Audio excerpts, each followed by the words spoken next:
ہم وہی کہیں گے جو ہمارا دین ہم کو بتاتا ہے، عمل کرو تو تمہارا بھلا ہے، نہیں کوئی عمل کرے تو نقصان ہمارا نہیں ہے اسی کا۔ سوال، امام اعظم کو حدیث نہیں آتی تھی، یہ بھی کہتے ہیں، یہ اہل حدیث لوگ یہ بھی کہتے ہیں کہ امام اعظم محدث تھوڑی تھے، ان کو کوئی حدیث نہیں آتی تھی، اس لیے ان کی روایات بہت کم ہیں اور جو ہیں وہ سب ضعیف ہیں۔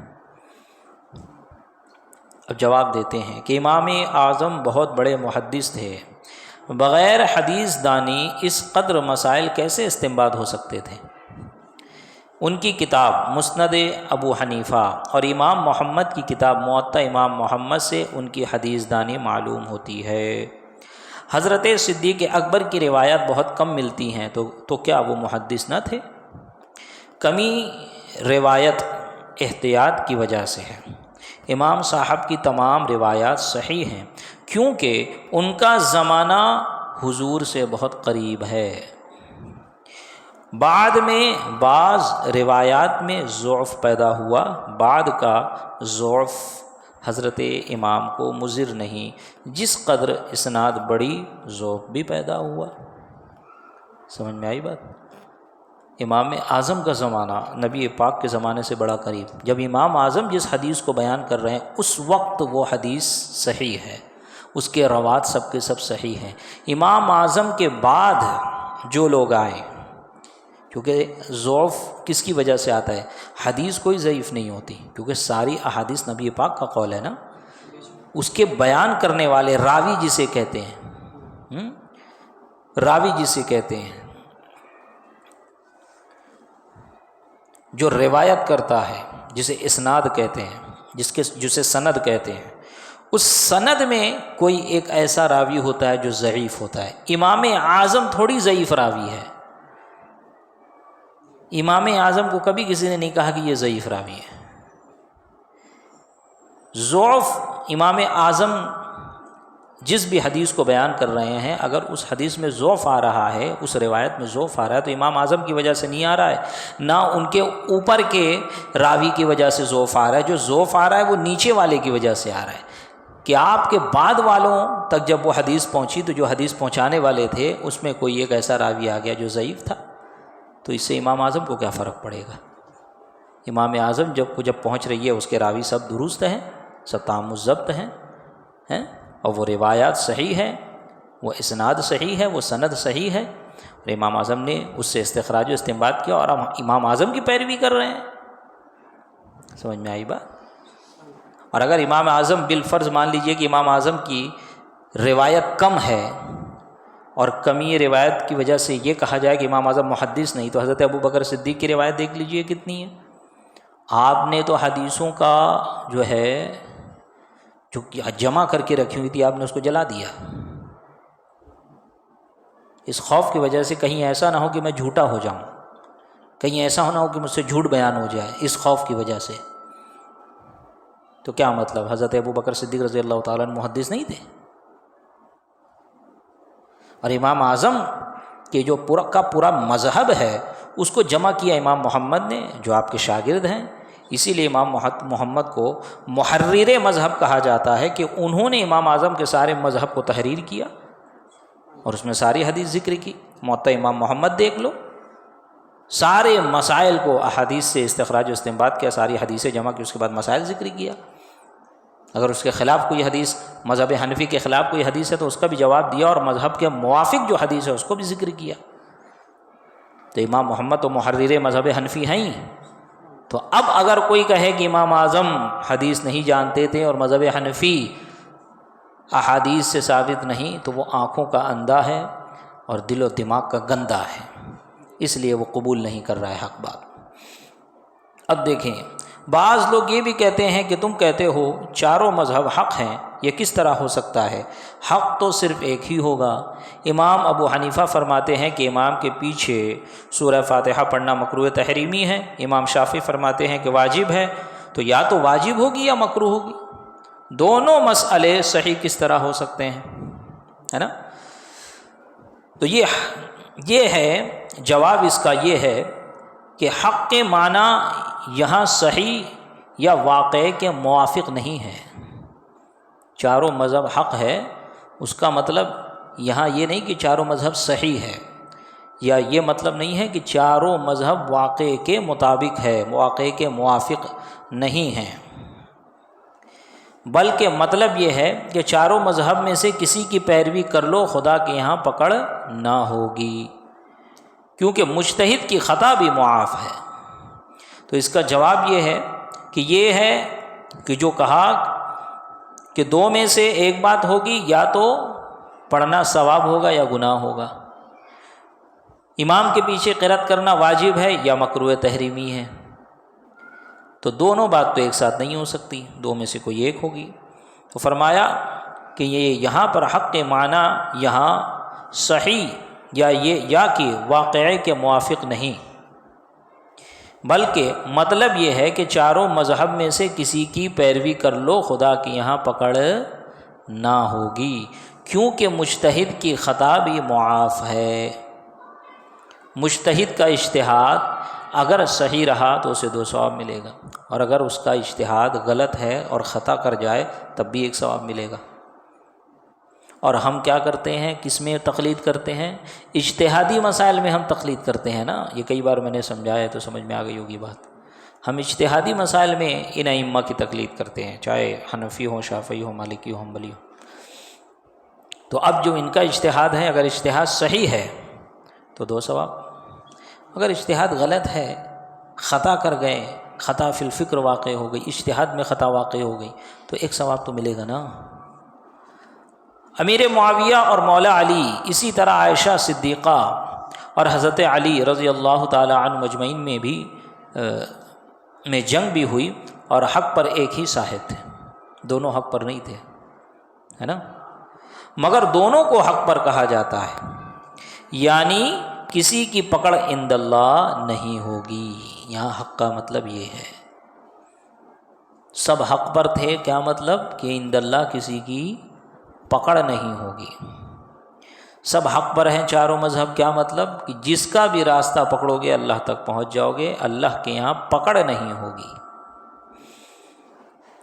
جنگل میں ایک شخص کو خبر نہیں کہ قبلہ کدھر ہے، یہ مسئلہ دیکھیں، اب یہ مسئلے سے سمجھا رہے ہیں کہ ایک شخص جنگل میں ہے، بیابان میں، اس کو سمجھ میں نہیں آ رہا قبلہ کس طرف ہے، سورج بھی موجود نہیں ہے، ستارے بھی نہیں ہیں، اور اگر سورج ستارے مان لو موجود بھی ہے تب بھی اسے سمجھ میں نہیں آ رہا کہ قبلہ کس طرف ہے، کوئی بتانے والا بھی نہیں ہے۔ اب بتاؤ وہ نماز کیسے پڑھے گا؟ تو یہاں پر تحری کرے گا، وہ کیا کرے گا؟ تحری کرے گا۔ جنگل میں ایک شخص کو خبر نہیں کہ قبلہ کدھر ہے، اس نے اپنی رائے سے 4 رکعت 4 طرف پڑھی، کیونکہ رائے بدلتی رہی، یہ بھی منہ پھیرتا رہا، قبلہ تو ایک ہی طرف تھا مگر نماز صحیح ہو گئی۔ چاروں قبلہ درست ہیں، بلکہ مجتہد خطا بھی کرے تو بھی 1 ثواب پاتا ہے۔ قرآن کریم نے حضرت داؤد علیہ السلام کی اجتہادی خطا اور حضرت سلیمان علیہ السلام کی درستی رائے بیان فرمائی، مگر کسی پر عتاب نہ فرمایا، بلکہ فرمایا کلن اتینا حکما و علما، کہ ہم نے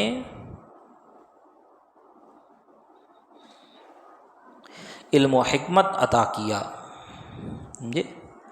دیا ہم نے ان کو علم و حکمت عطا کیا، علم و حکمت ان کو دیا، کن کو؟ حضرت سلیمان، حضرت داؤد۔ جبکہ حضرت داؤد علیہ السلام کا جو اجتہاد تھا وہ خطا کر گیا، اور حضرت سلیمان علیہ السلام کی جو رائے تھی وہ درست تھی، لیکن عتاب کسی بھی نہیں کیا گیا۔ سمجھ میں آئی بات؟ خطأ اجتہادی پر 1 ثواب ملتا ہے۔ یہ مسئلے سے انہوں نے سمجھایا، جس طرح کہ جنگل و بیابان میں کوئی شخص ہے، اسے قبلہ بتانے والا کوئی نہیں ہے، اب وہ کیا کرے گا؟ تو مسئلہ یہ ہے کہ وہ تحری کرے، وہ گمان کرے کہ کس طرف قبلہ ہے، جہاں دل جمے کہ یہاں قبلہ ہے وہاں منہ کرے، نیت کرے، تکبیر کہہ کے نماز شروع کر دے۔ اب حالت نماز میں، درمیانی نماز میں اس کا گمان بدل گیا، ارے نہیں یہاں قبلہ نہیں، یہاں قبلہ ہے، تو فوراً حالت نماز میں وہ یہاں گھوم جائے۔ اب نماز پڑھ ہی رہا تھا کہ پھر اسے دل میں ایک گمان خیال گزرا، اور اس نے تحری کیا تو پتہ چلا اسے کہ نہیں قبلہ تو ادھر ہے، پھر وہ یہاں گھوم جائے۔ فوراً. اور پھر اس کے بعد چوتھی رکعت میں اسے یہ گمان ہوا، یہ خیال آیا کہ قبلہ اس طرف ہے، تو چوتھی رکعت میں یہاں گھوم جائے. 4 رکعت پڑھا وہ، اور ہر رکعت میں اس کا قبلہ بدلتا رہا. کعبہ تو ایک ہی ہے نا، قبلہ تو ایک ہی ہے نا، اس کے خلاف جا کے کیسے نماز پڑھیں گے؟ تو یہ ہے تحری، کہ جہاں بتانے والا کوئی نہ ہو تو وہاں پر تحری کی جائے، اور جہاں پر دل جم جائے، جہاں پر دل جم جائے وہاں منہ کر کے نماز پڑھے، اگرچہ وہ کعبے کے خلاف سمت ہو، اس کی نماز ہو جائے گی. تو جس طرح اس کی نماز صحیح ہے، اسی طرح مجتہد کا اجتہاد صحیح ہے، کہ اجتہاد تو ایک ہی ہوگا، صحیح تو ایک ہی ہوگا، یا تو واجب ہوگا یا مکروہ تحریمی ہوگا. لیکن اب جو مجتہد اجتہاد کر رہا ہے، یا تو اس کا اجتہاد صحیح ہوگا، ثواب ہوگا، یا اس کا اجتہاد غلط ہوگا. اگر اس کا اجتہاد صحیح ہے تو اس کو 2 ثواب ملے گا، اور اس کا اجتہاد غلط ہے، خطا کر رہا ہے، تو کم سے کم 1 ثواب تو ملے گا اسے. سمجھ میں آئی بات؟ یہ چیز. اور پھر دیکھیں قرآن کریم سے بھی اس کی دلیل دی کہ حضرت داؤد علیہ السلام نے اجتہاد کیا، اور حضرت داؤد علیہ السلام کی اجتہادی خطا کو اور حضرت سلیمان علیہ السلام کی درستی رائے بیان فرمائی قرآن نے، مگر کسی پر عتاب نہ فرمایا، اور یہ فرمایا کہ وَكُلًّا أَتَيْنَا حُكْمًا وَعِلْمًا، ان کی تعریف بیان کی گئی. اب دیکھیں مشکات کتاب العمارت باب العمل فی القضاء صفحہ 324 میں ہے، اذا حکم الحاکم فاجتہد واصاب فلہ اجران واذا حکم فاجتہد فاخطأ فلہ اجر واحد.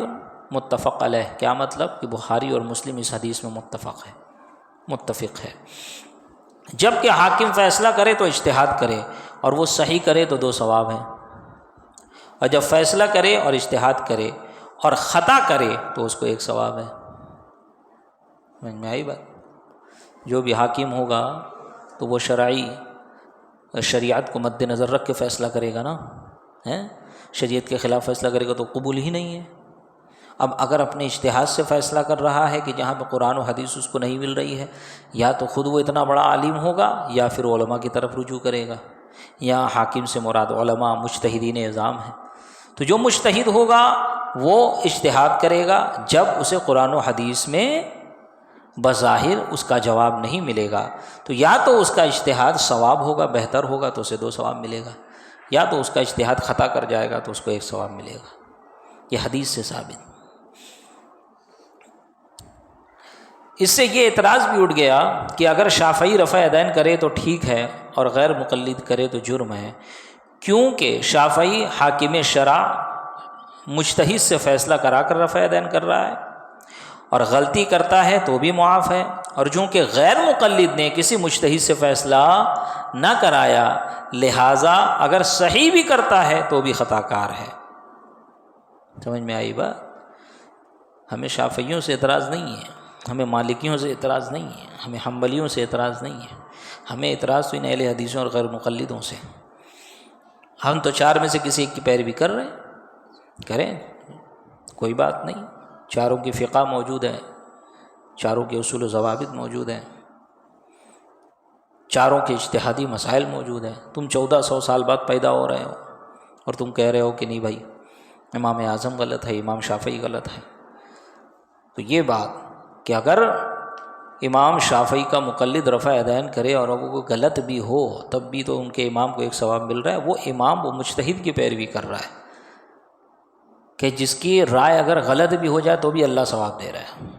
اور تم تو بے مہار اونٹ کی طرح ہو، کٹی پتنگ کی طرح ہو، کہیں جا کے کوئی تو ڈور جو ہے کسی کے ہاتھ ہی میں نہیں ہے تمہارے، تو کبھی یہاں جاؤ گے کبھی وہاں جاؤ گے، تھالی کے بیگن کی طرح ادھر ادھر گھومو گے اور کیا کرو گے.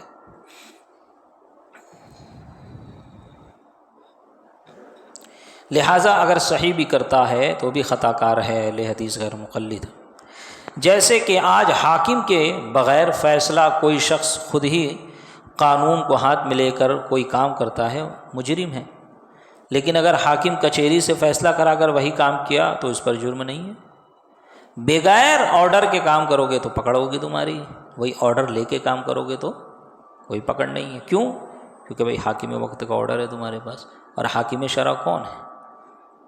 یہی مجتہدین اعظام، یہ حاکم کی جو اجتہادی مسائل کہ جن میں قرآن و حدیث میں بظاہر مسئلے نہیں ملتے ان میں اجتہاد کرتے ہیں، اور ان کا اجتہاد صحیح ہو جائے تو 2 ثواب، اور اگر غلط خطا بھی کر جائے تب بھی تو 1 ثواب ہے، ہم ان کی پیروی کرتے ہیں۔ ٹھیک ہے، حاکم جواب دہ ہے، اگر حاکم نے غلطی کی ہے تو بھی اس کی پکڑ نہیں۔ دیکھو حضور صلی اللہ علیہ وسلم نے بدر کے قیدیوں سے محض قیاس پر فدیہ لیا، پھر آیت اس کے خلاف آئی، معلوم ہوا کہ اس قیاس سے رب راضی نہیں، مگر وہ فدیہ کا روپیہ واپس نہ کرایا گیا، وہ فدیہ کا روپیہ جو فدیہ لیا گیا وہ واپس نہیں کرایا گیا، وہ موجود رہنے دیا گیا، جس کی ملکیت میں تھا وہی اس کا مالک رہا، بلکہ ارشاد ہوا فَكُلُوا مِمَّا غَنِمْتُمْ حَلَالًا طَيِّبًا، وہ مال کھا لو حلال طیب۔ معلوم ہوا کہ خطأ اجتہادی پر کوئی پکڑ نہیں، جبکہ بندہ کو اجتہاد کی صلاحیت قابلیت حاصل ہو، وہ کیپیسٹی رکھتا ہو، وہ اس قابل ہو کہ اجتہاد کر سکے۔ اور مجتہد کون ہوگا میں پہلے بتا چکا، ہر کوئی ایرا گیرا نتو خیرا مجتہد نہیں ہو جائے گا کھڑے ہو کے کہہ کہ میرا اجتہاد ہے، یہ سمجھ میں آئی بات؟ اب دیکھیں یہاں قیاس کی بحث، اب یہاں سے قیاس کی بحث کہ قیاس پر اعتراض بھی ہوا، اس کا جواب بھی دے رہے ہیں۔ قیاس یہ کیا ہے کہ شریعت کے دلائل جو ہے وہ 4 ہیں، کتاب اللہ، سنت رسول اللہ، اجماع یعنی اجماع امت، اور چوتھا ہے قیاس، قرآن حدیث اجماع امت اور قیاس۔ اجماع کے دلائل تو ہم بیان کر چکے کہ قرآن کا بھی حکم ہے اور حدیث کا بھی کہ عام جماعت مسلمین کے ساتھ رہو، جو اس سے علیحدہ ہوا وہ جہنمی ہے، تو یہ اجماع امت، اس کو میں نے ثابت بھی کیا، مصنف علیہ رحمہ نے جس طور پر ثابت کیا وہ میں نے آپ کو پڑھ کر بتایا۔ اب یہاں پر قیاس سے متعلق یہ بحث لا رہے ہیں۔ قیاس کے معنی لغت میں اندازہ لگانا ہے، قیاس کے معنی لغت میں اندازہ لگانا، اور شریعت میں کسی فرعی مسئلہ کو اصل مسئلہ سے علت اور حکم میں ملا دینا۔ دیکھو یہاں پہ وہی بات آ گئی جو میں شروع میں سمجھا چکا ہوں کہ لفظ کا ایک معنی ڈکشنری کے لحاظ سے ہوتا ہے، دوسرا ٹرمز کے لحاظ سے ہوتا ہے، ٹھیک ہے؟ تو ڈکشنری کا جو معنی ہے، لغت کا جو معنی ہے وہ انداز لگانا، اور ٹرمز آف شریعہ جو ہے اصطلاح شرع میں قیاس کہتے ہیں کہ کسی فرعی مسائل کو اصل مسئلہ سے، فرعی مسئلہ کو اصل مسئلہ سے علت اور حکم میں ملا دینا، یعنی ایک مسئلہ ایسا درپیش آ گیا جس کا ثبوت قرآن و حدیث میں نہیں ملتا، تو اس کی مثل کوئی وہ مسئلہ لیا جو قرآن و حدیث میں ہے، اس کے حکم کی علت معلوم کر کے یہ کہا کہ چونکہ وہ علت یہاں بھی ہے لہٰذا اس کا یہ حکم ہے۔ جیسے کسی نے پوچھا کہ عورت کے ساتھ اغلام کرنا کیسا ہے، عورت کے ساتھ اغلام کرنا، کوئی اپنی بیوی کے ساتھ اس کے پیچھے سے اگر وہ جمع کرتا ہے یا صحبت کرتا ہے تو اس کا کیا حکم ہے؟ تو اس کا جواب ہم نے دیا کہ حالت حیض میں عورت سے جمع حرام ہے، اپنی بیوی ہو تب بھی جب اس کو پیریڈ آ رہا ہے اس وقت اس سے صحبت نہیں کر سکتے، اس سے ریلیشن شپ نہیں بنا سکتے، کیونکہ قرآن و حدیث میں منع فرمایا گیا اس حالت میں بیوی سے صحبت نہ کی جائے۔ تو حالت حیض میں عورت سے جمع حرام ہے، کیوں؟ پلیدی کی وجہ سے، کیونکہ وہ گندی چیز ہے۔ یسألونک عن المحیض قل هو اذن، قل هو اذن، اے محبوب یہ تم سے سوال کرتے ہیں یسألونک عن المحیض، حیض کے بارے میں کہ حیض کیا ہے، فرما دو وہ گندگی ہے، وہ پلیدی ہے۔ تو یہ نص سے ثابت ہو گیا نا کہ حیض جب آتا ہے، حیض کا خون ہو تو جو حیض جس بھی رنگ کا ہو وہ گندگی ہے، پلیدی ہے۔ جب گندگی اور پلیدی ہے تو اس حالت میں اپنی ہی بیوی سے جمع نہیں کر سکتے۔ اب اسی پر قیاس کر کے یہ حکم دیا کہ کوئی شخص اپنی بیوی سے پیچھے کے مقام سے اگر جمع کرے تو حرام ہے. کیوں؟ اس لیے کہ حالت حیض میں جمع کرنا حرام ہے. علت دونوں جگہ ایک ہے، کیا؟ پلیدی، گندگی. اگر یہاں پر حیض کی حالت میں گندا ہے تو وہ مقام بھی تو گندا ہے، وہاں سے پاخانہ نکلتا ہے. یہ فقہ کی اصول کی بات ہے. کس طرح قیاس سے مجتہدین اعظام مسائل ثابت کرتے ہیں اس کا میں جواب دے رہا ہوں، آپ کو سمجھانے کی کوشش کر رہا ہوں. یہ مت سمجھنا کہ بڑی گندی بات کر رہے حضرت، سمجھ میں آئی بات؟ یہ سارے مسائل عوام میں بیان نہیں کیے جاتے ہیں، لیکن معاملہ ایسا ہے، دور ایسا ہے، زمانہ ایسا آ گیا ہے کہ اب لوگ اٹھ کر ان پاکیزہ ہستیوں اور ان پاکیزہ لوگوں کے مذہب پر انگلی اٹھا رہے ہیں کہ جو قرآن و حدیث سے ثابت ہیں، جو اللہ کی بارگاہ کے برگزیدہ بندے ہیں. تو ان کو اب ان پر اور حق ظاہر کرنے کے لیے، ان کا رد کرنے کے لیے اور اپنے مسلمان بھائیوں کو بچانے کے لیے اب دلیل کی ضرورت پڑی. ورنہ یہ عوام کے بس کا نہیں ہے، یہ عوام کے مسائل نہیں ہیں. سمجھ میں آئی بات؟ ہم لوگ بھی جب پڑھتے تھے زمانے طالب علمی میں، غالباً نور الانوار میں یہ بحث آئی تھی. یہ بحث نور الانوار میں 6 سال بعد جا کے، بڑی ٹف کتاب ہے اصول فقہ کی، اتنے بڑے بڑے صفحے ہیں اس کے. ایک صفحہ حل کرنے بیٹھتے تھے امتحان کی تیاری میں تو 1-1.5 گھنٹہ لگ جاتا تھا. تو اب یہاں صرف یہ بتا رہے ہیں، جیسے ایک مثال میں اس کی اور دوں، ایک مثال اس کی میں اور دوں آپ لوگوں کے سمجھانے کے لیے، کہ جیسے شراب حرام ہے نا، شراب حرام. اور نبیذ جانتے ہیں؟ نبیذ جانتے ہیں؟ نبیذ میں جب تک نشہ نہ آئے تو وہ حلال ہوتی ہے. نبیذ جو ہے یہ کھجور کی بھی ہوتی ہے، چنے وغیرہ کی بھی ہوتی ہے، سمجھ میں آئی بات؟ غالباً انگور کی بھی ہوتی ہے. تو نبیذ میں جب تک نشہ نہ آئے وہ حلال ہے. جیسے اس میں نشہ آ جائے گا وہ بھی حرام ہو جائے گی. تو نبیذ حرام کیوں ہے؟ نبیذ حرام اس لیے ہے کیونکہ شراب حرام ہے. تو شراب اور نبیذ میں ایسی کون سی بات پائی گئی کہ شراب پر قیاس کرتے ہوئے نبیذ کو کہا گیا حرام ہے؟ وہ ہے نشہ. شراب حرام ہے کیوں؟ اس لیے کہ اس میں نشہ ہے. تو وہ نشہ تو یہاں بھی پایا گیا. علت کیا ہوئی؟ نشہ.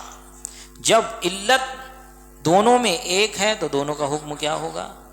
ایک ہوگا. تو وہاں پر شراب حرام ہے، اس کی وجہ نشہ ہے. یہاں نبیذ میں بھی نشہ پیدا ہو گیا ہے تو نبیذ بھی کیا ہو گئی؟ حرام ہو گئی. اسے کہتے ہیں قیاس. جیسے کہ یہ انہوں نے مثال دی کہ حالت حیض میں جب عورت کو اپنی بیوی کو پیریڈ آ رہا ہو تو اس سے جمع نہیں کیا جائے، اس سے صحبت نہیں کی جائے گی، اس سے ریلیشن شپ، فزیکل ریلیشن شپ نہیں بنایا جائے گا. کیوں؟ کیونکہ اسے حیض آ رہا ہے، وہ رکنے کا حکم ہے، قریب نہ جاؤ اپنے بیویوں کے. اب یہاں پر حرام کیوں ہے جبکہ بیوی اپنی ہے؟ اس لیے کہ حالت حیض میں حیض گندا ہے، لہٰذا حیض کے گندا ہونے کی وجہ سے یہاں پر جماع سے روکا گیا تو وہاں بھی جماع سے روکا جائے گا. کیوں؟ کیونکہ وہ مقام بھی گندا ہے. سمجھ میں آئی بات؟ یہ چیز اس میں بھی، کیونکہ وہاں بھی پلیدی ہے اور اس میں بھی پلیدی ہے، لہٰذا یہ بھی حرام ہے. کسی نے پوچھا کہ جس عورت سے کسی کے باپ نے زنا کیا وہ اس کے لیے حلال ہے یا نہیں؟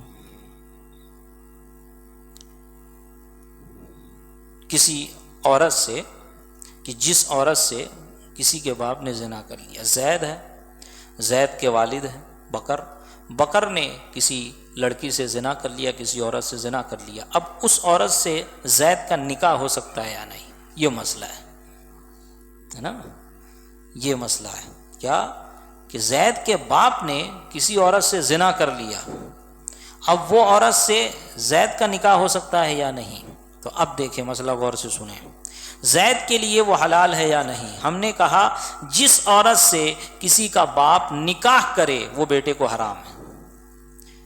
باپ کی جتنی بیویاں ہو وہ سب بیٹے پہ حرام ہے کہ نہیں؟ جیسے زید ہی کو لے لو، زید کا باپ بکر ہے، بکر نے زید کی ماں کے ساتھ شادی کیا جب زید پیدا ہوا، پھر بکر نے 3 شادی اور کر لی، 4 کی اجازت ہے، 3 شادی اور کر لی.